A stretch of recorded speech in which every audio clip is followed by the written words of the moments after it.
Hello out there, Mike Kepka, owner of Kepka House. Welcome to the Curious Creative. I want to thank all my fellow Curious Creatives out there joining us today.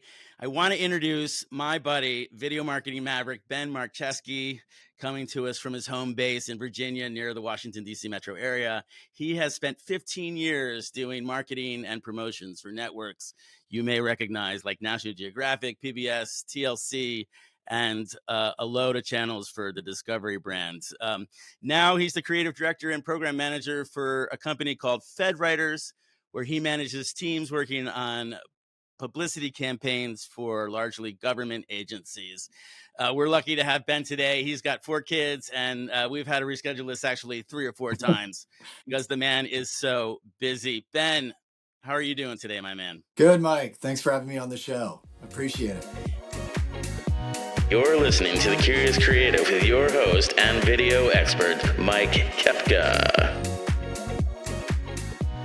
The other thing I guess I should tell the audience is that Ben and I went to high school together. We know each other from way back. Yeah. And we both play music, and we were actually in a literal garage band together in high school, Yeah. right? Like 10 years ago, right? I mean, give or take. Yeah, or 12, Right. something like that. It doesn't matter.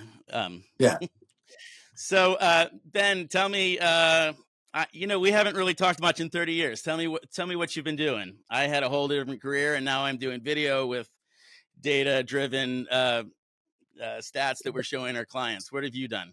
Yeah. I mean, that's funny because I remember, Mike, you were slinging a still camera around everywhere we went, so I knew photography was your thing. So the fact that 30 plus years later, we're both kind of on this side of the digital domain is interesting. But yeah, the intro that you gave me pretty much summed up what I've been doing. I've been on all sides of video primarily, but since marketing has shifted to multiple channels, for the last 15 years, I would say I've been, shifting more towards the digital domain, and I'm trying to cover all the bases there. But for the first half of my career, say 15 years, I spent in various agencies, small boutiques mostly, and we did marketing and promotions for um, television networks or traditional commercials you'd see on TV,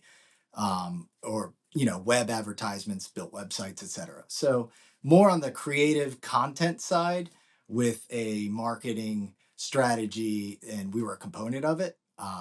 Whereas now, fast forward 15 years later, I worked in the government sector more, promoting either mega corporations or government agencies, and doing much more of a broad educational awareness versus watch me, click me, buy me. Now I'm doing, hey, did you know? Or educating audiences about certain government agency initiatives. I forgot to mention in your intro that part of your old school experience, you also worked on was it John and Kate plus 8, right? And that was like that was a buzz that like everybody was on at a certain time in history, right? And Right. I Yeah. think last time we chatted, you talked about how you were able to sort of quantify the results there because things were a little more simplified back then. Can you kind of talk about that maybe? Yeah, and I was a part of a big team. I would say we were on the creation side. So that show in particular, it's funny you mentioned that because that's one of many shows that we promoted when I worked at a company called Cerebral Lounge, and TLC was a client of ours. But that show started off on Discovery Home Channel, which was part of the Discovery domain, and John and Kate was a happy family show. It kind of moved over to the TLC side at one point, and I had nothing to do with that. That's a corporate decision that they made. And the sort of tone and what drove the show changed a little bit. The audience changed a lot, and as it turned out, um, you know, finding out who the audience was back then, and this was in the late 2000s when there were less channels to run programming on. You could get the show on, online if you were a subscriber, I believe, from TLC or Discovery. But traditional TV was pretty much the way. So that So means people direct got that from TV. cable. Is Right. that like Yeah, like a cable. So however you got your like the cable. way our dads look at that stuff? We get the list. It comes on at 7 o'clock, Right, right, right. and you maybe even TiVo it if you're not going to be home at that point. Is that right? Right, right. And the way they measured success was traditional Nielsen, ratings and or sponsorships, ads. I mean, advertisers are a big indicator on whether or not a show is going to be successful. So they get the first crack during upfronts and whatnot. And then, So things that Nielsen is sort of the who watched. earlier version of how many people are watching this, when they're watching it, where they live, what they Correct. do, and I know Nielsen still exists Oh because I yeah. was just at a developers conference this past week doing some work, and the head of that Nielsen was there actually. So, but how is Nielsen different now than it was then, and why is it not at all the same game, So right? yeah, if you were, fast forward to now, Nielsen is still very much a part of my metrics reporting. In fact, I heard it. My Nielsen Friday reports come in for the previous week, but it measures multiple channels, but there are so many other channels now to measure than there were then. So if a show that we were promoting, in the late 2000s, you promote it now, you're promoting it through multiple different broadcasts, whether that's linear TV, which is, traditional mom and pop cable, if you will, live TV. And then there's streaming TV, which is, you know, through many channels. You can get, connected TV, which is the device you plug in, or an app that's in a smart TV, or you have a connected device that you plug in that plays through an app. So there's so many different channels just from a television standpoint where So we might programming we might is. see the same show from like a Hulu subscriber or an Amazon subscriber or Apple TV maybe, and then is the data is or the watchers is sort of funneled through all these different avenues. Is that right? Yeah, Or yeah, correct. So if someone's watching a show on live television, so a network show, let's say, pick any ABC, NBC, one of the networks, they're running through their all audiences broadcast the same content that you would see on a Netflix or Hulu or you know, um, any of the other apps, YouTube TV. And so if you're watching it on demand, the advertisements or if you're watching through one of the streamings, the advertisements might be different, right? So yeah, although you're promoting the show itself, uh, in the end, the way that they measure the success and the audience is coming from so many different um, companies and reports. and So your it's a your lot more game has together. always been in marketing and promotions of this stuff, right? So can you give me an example of like the John and Kate +8? Like at a certain point, you're like, this is really happening. How'd you know that? You had like huge numbers somewhere, right? Right, right. And again, because we were on the content promotion side, the show had already been developed. We were working on promoting the show through all the channels that cable carried. So when on Tuesdays you'd get Nielsen ratings and see where the show ranked at that time slot, it was, I don't want to simplify it to say it was easy, but if you know success or failure a lot of times was based on advertisement and how many people in your demographic, how many channels, or how many audiences you had, how many people you had watch the show, how many viewership numbers you got, and that came, fairly accurate because Nielsen had the sort of cornered that market, and the numbers came in a score, and as the show did, performed better, no matter what the show was. Johnny K plus eight is just an example because you and I were talking about it, but the success was coming from the amount of people that watched. And as So on a Tuesday night when I guess it was a Tuesday night, you said. no, no, no, that's when the rating, or I think Tuesday is when we would get the numbers and find out Well, how the show. well, when the numbers came in from a particular episode, was it like millions of people you could see were watching that, or how? Yeah, and we got the numbers directly from the network, so you'd Celebrate, or they would change how, and this is all shows, they would change how they advertised or where they advertised. So if just, to pick any other show, if a show wasn't performing as well in their time slot against other competing networks, then they would either cancel the show or they would reframe how they reposition how they advertise the show, and address other Sort of like what we're audiences. doing with Meta and Google now, right? I mean, we're Exactly. Right. like re-tailoring the content to Yeah. based on the stats. So how does that relate to what we're doing now? Because you're now working with these government agencies, and as I understand, you have another hiccup, right? Which is we have trouble putting some tracking on things that might be a regular Yeah. I private mean, entity or something, or right, right. So on the government side, we're very much top of the funnel, right? So if mhm. the funnel's never changed. You still want to let people know from an awareness side, all the way down to getting people to convert. And, back in the TV days, converting was watching. Whereas, or in the example we talked about before, but now, conversions could be registering for something or signing up for something. No matter what it is, it's mostly online. And the way to get for to use TV as an example, there are so many different channels, whether they're digital or linear, traditional media, or new digital channels like Google or some of the apps, streaming apps. You're still trying to get the audience to take an action, and that action is measured, and that result can be seen, or the result can be recorded immediately, depending on what side you look at. And a lot of times, it's not just me, but most advertisers or publicity, public relations companies are going to run into the same issue with, the government doesn't collect data like a commercial company would, right? So you lose that sort of end of journey, if you will, user data that you would have in a traditional commercial advertising campaign. So we kind of stay at the top of the funnel, and on the gov side and the agency side, they can see if there's traction or traffic, and that that's all agencies, and they can give you that awareness, and you can analyze whether or not your tactics worked. So, So give me a bit of a like a real world example. So you showed me a PSA mhm, I think you were doing. right, Um, and that's still running streaming channel, right? Or broadcast streaming?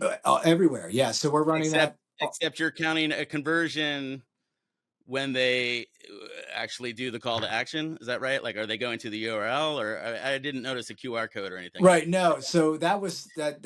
I think so. We were talking about a public service announcement. So that's an awareness. That's top of funnel. That's letting people know about an initiative. Right. Whereas a conversion would be if that same piece were running on a streaming platform, a QR code would come up, or there is something you could use your remote to directly connect to it. Now, there are still in the digital platforms, you still have links, so there are still ways that at the end of the day, you still want them to go and take that action. So it is running on linear TV. It's running on digital channels, and just because traditionally with government agencies, you don't always have the same spend, and you want to be fiscally responsible.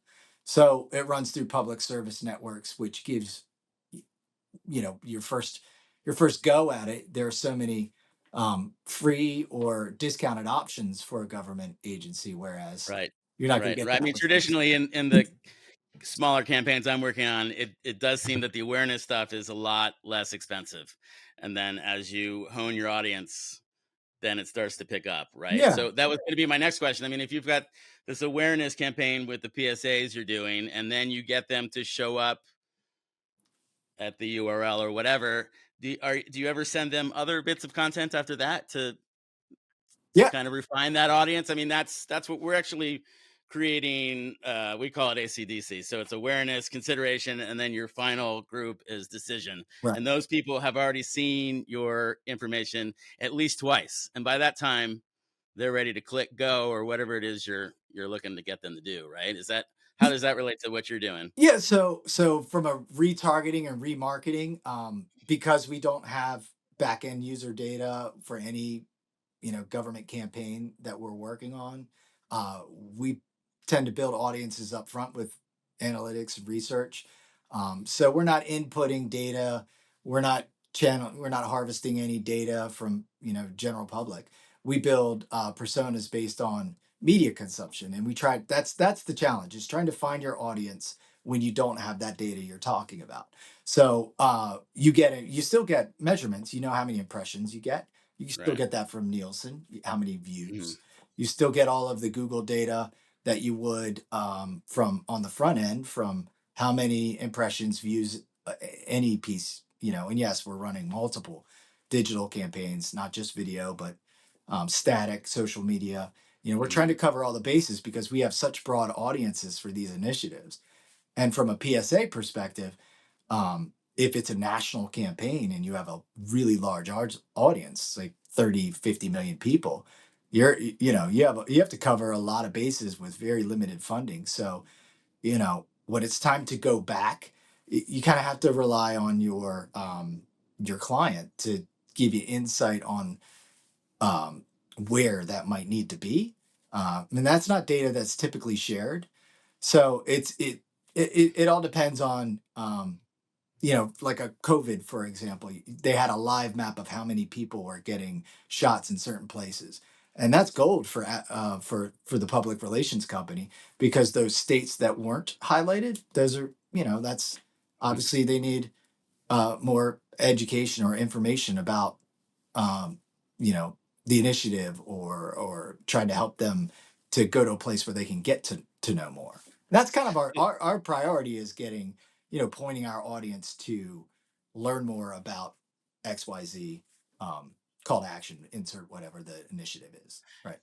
You said that you're doing promotions on multi layers of communication. So, where does video come in? Where does it shine over the static campaigns or radio campaigns too? Or how do you know video is going to be the one you're going to choose? Yeah. Because that's So my expertise. So let's speak my language, right? same. A video is still king of all platforms, and only because that's why it's the most expensive to make, and that's why it's the most expensive to advertise. So there's a reason it's $7.5 million to get 15 seconds to 30 seconds at the Super Bowl. Right. Whereas you can run, for the same amount of money, you could run a multi-channel Google display streaming. You could run for 2 years with that amount of money, almost. $7 million. Yeah. Oh Yeah, my God. and get millions of impressions, probably a billion if you do it just blindly, right? So the challenge of how do you choose video? You get to say, you get a captive audience. So with Google, for example, gives you a couple of options to do true view, which or non-skippable. So all of us have watched YouTube to the point where you watch two or three commercials before you see. I mean, that is Sure. a great opportunity to get an engaged audience.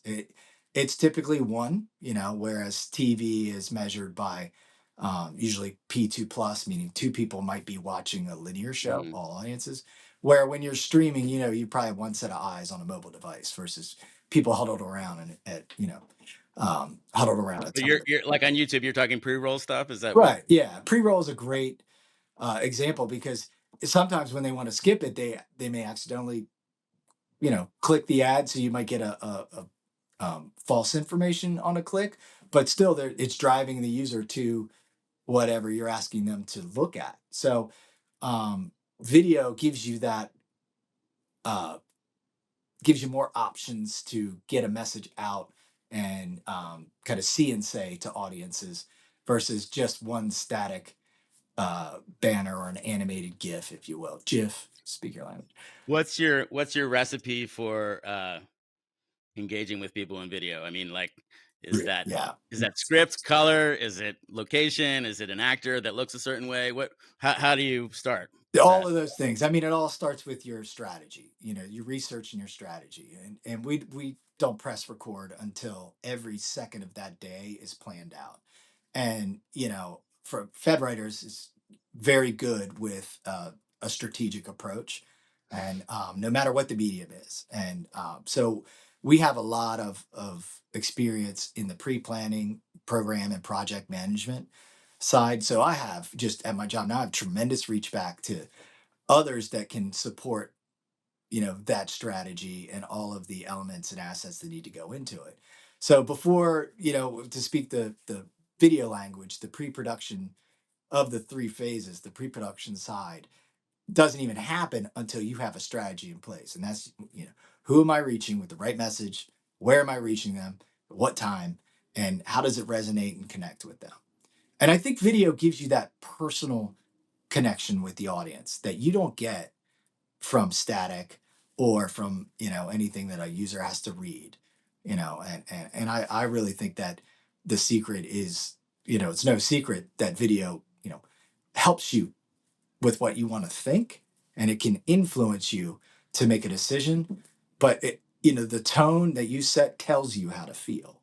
Hmm. And I like that side of it with video and audio. I think audio is the unsung hero of that emotional connection, but that's probably why it resonates better, because it makes that emotional connection in the message that you don't always get from text and read handouts, readouts alone. Okay, so tell me how making these spots for a broadcast or a streaming compares to what we're doing for social campaigns. I mean, I think in the social world, we're looking at people turning their phones vertically, not even Right. using a camera that is anything more than something you buy at Best Buy or whatever.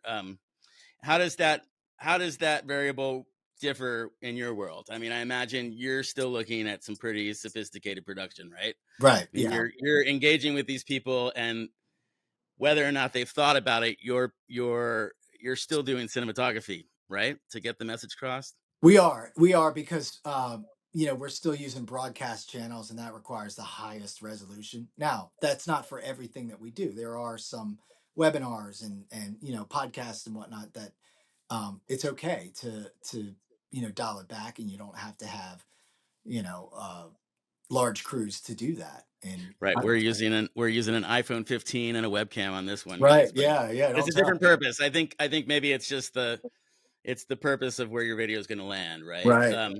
So And back who the to audience is matters too, Mike. I mean, think about it. So during the pandemic, people started to get accustomed to lesser quality. I mean, even in broadcast and even in traditional TV messaging and commercials, they were using the Zoom. People got used to seeing what we're looking at now. So that sort of set a mindset that was acceptable or good enough, if you will. right. And I mean, like TV news, they used to. I mean, it was pretty standard to go do an interview at somebody's house. Now they interview experts all the time, and they just stick them on the Zoom camera. I think, right, right? yeah, I yeah, mean, it's it's okay. uh, I'm It's not a I'm not a acceptable. big fan of that daily news stuff anymore. But it sort of changes the way they can operate, right, with their planning and all that stuff. And Um, speed and pace are a big issue too. I mean, think about the TikTok demographic and market. I'm not on TikTok. I'm old, but I know I know well, how I successful of a mean, platform if it is. Ben, if you're on Instagram, the kids actually say TikTok's out, Instagram's back because they're worried that TikTok's going to get shut down in the Yeah, next 6 months. We'll see if that happens. I I don't can't know, but use TikTok any anyway. anytime we can talk about whatever the kids are doing, and I'm down. Back to the end goal, which is I think strategy and why we're actually creating this video. And I think uh,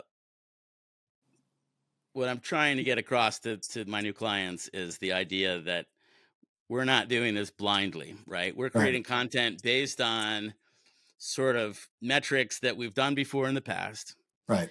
creating new content that we're hoping will meet a similar kind of metric based on that kind of stuff. How much is that dictating the strategy you're creating for people and ultimately turning into the video campaigns you're doing? Yeah, no, it's very important. I mean, not just from a messaging standpoint, but any kind of focus group or any sort of input that you can get on general audience, is it working, is a very simple tactic to use. based on different representatives of your demographic. Another way is sort of measuring against other campaigns that you're running, meaning you can look at data without having to go under the hood, if you will, even from a standpoint of general views, impressions, etc. But also, when you run a test pilot, like an A/B test, that could be, one piece of your video or just a small clip. You can see what the rate is of how long people stay and watch, and then whether or not they hung in there the whole time organically, or from a paid side, if the click-through rate is, on the higher side. So some of our click-through rates have been 24, 28%, which is really high on the social side Oh wow, that and is high. the Yeah. video side. So and those, what we found, are on the shorter pieces, and the ones that are more in, simple, quick, to the point, you're going to get uh, better metrics and more engagement than a long form educational piece that is for a very specific audience. Mm, Um, you know, Awareness should be wrapped up in the first minute or two, or else you're going to lose them. right. The message. I mean, that's obvious, and not just general market research, but your own research should provide that. Are you No, running into that, the same challenges with um, when you say flying blind? That's well, I something mean, that's common. again, this is the pivot of my company. So, being a production company, we study how video and film is crafted. We put it Right, together because it looks pretty, it's a message, but how do you get that message? And what we're doing now is what agencies have done forever, which is sort of we're defining the message based on the strategy, right? right. So we're creating content and then quantifying that and showing our clients the results. So they're not, when I say flying blindly, throwing a budget at something that's just sort of a whim and a prayer, right? Right. Like you're talking pretty big budgets, and nobody would let you spend $1 million if you weren't guaranteeing them to get what they're looking for, right? I mean, Yeah. whatever the KPI is, right? But it's clearly it's worth spending all that money for your clients, right? Because they know they're going to get it in return, right? Yeah, well, it depends. I mean, most of them don't have huge budgets. This government agencies, they have set aside, funding. So you want to be very careful with how you're spending. Every dollar that we spend, we've either looked at the best cost possibility. What are the options? How does it compare to other options? Because buying, like, media package, for example, to keep it in the frame of video, buying television commercials for a government announcement, there are so many ways you can do it for less. And, spending some, you don't get the reach when you go, Right. you know, um, doesn't matter who you are.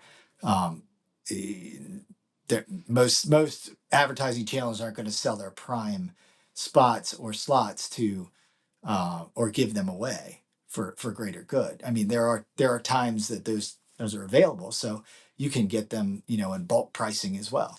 So we have to be really accountable, and throwing more money at it isn't always the answer. So You have what's to be the relevant. what's the conversation that's had with the client to say, well, here's your budget and this is how we're going to spend it? How do you justify spending that budget on whatever it is you say you should be doing, right?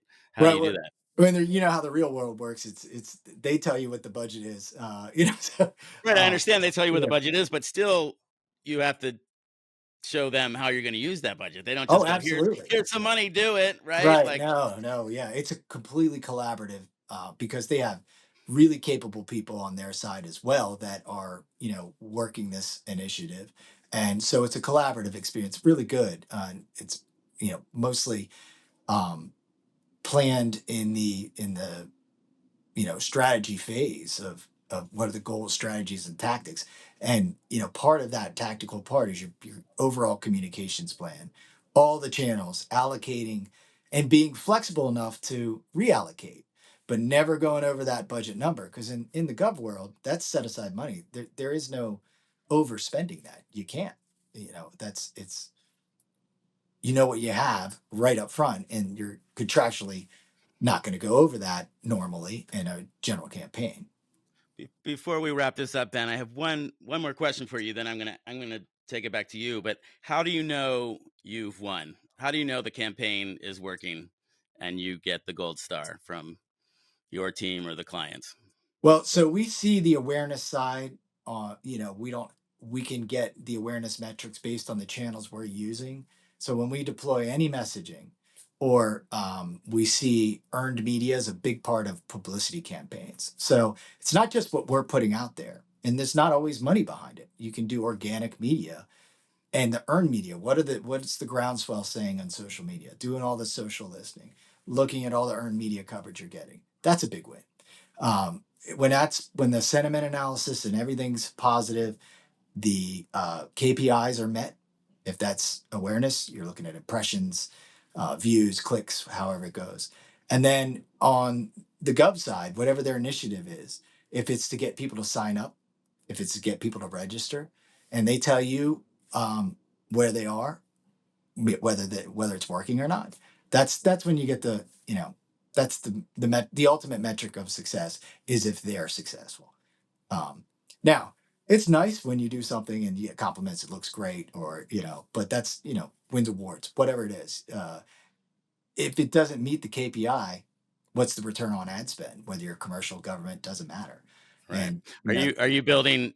I would imagine this is part of the game. Your own marketing strategy is building case studies of all the things that have worked for you guys in the past and right, always showing lessons your next learned. client. Yeah. Yeah, always lessons learned. Ben, it's been great having you on the podcast, man. Yeah, Mike, I appreciate it. I'm going to throw this back at you. I always have my guests leave us with the last Oh word. boy. What golden nugget do you have for those listeners out there who want to know more about whatever it is you have inside of there? Oh wow.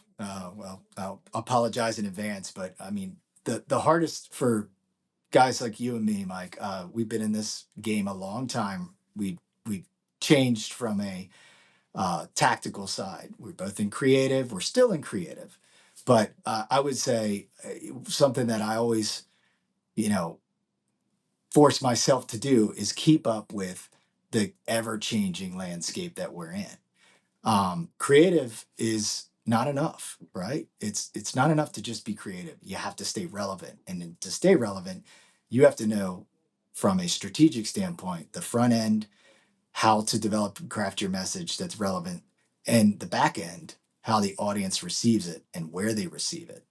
And where they receive it now is, you know, expanding every day. So I always recommend marketers or content creatives, creative directors, content creators to always keep abreast with the latest technology. Don't get absorbed by it, but keep up with it so you know what are your most effective channels. Um, be careful of the pitfalls too. Impressions aren't always the way. So I would say just keeping up with the technology, keeping up with the actual um, different new channels that you're going to use will help you craft your message to find those right audiences And there and you have it, folks. track it Yeah. when you can. Right? From the master, Ben Marcheski. Thanks for being on, my friends. We'll catch you later. And fair warning, I asked some guests to come back later, so be prepared for that in some period of time. Uh, Curious creatives out there, we'll see you for the next episode. Thanks again for listening in.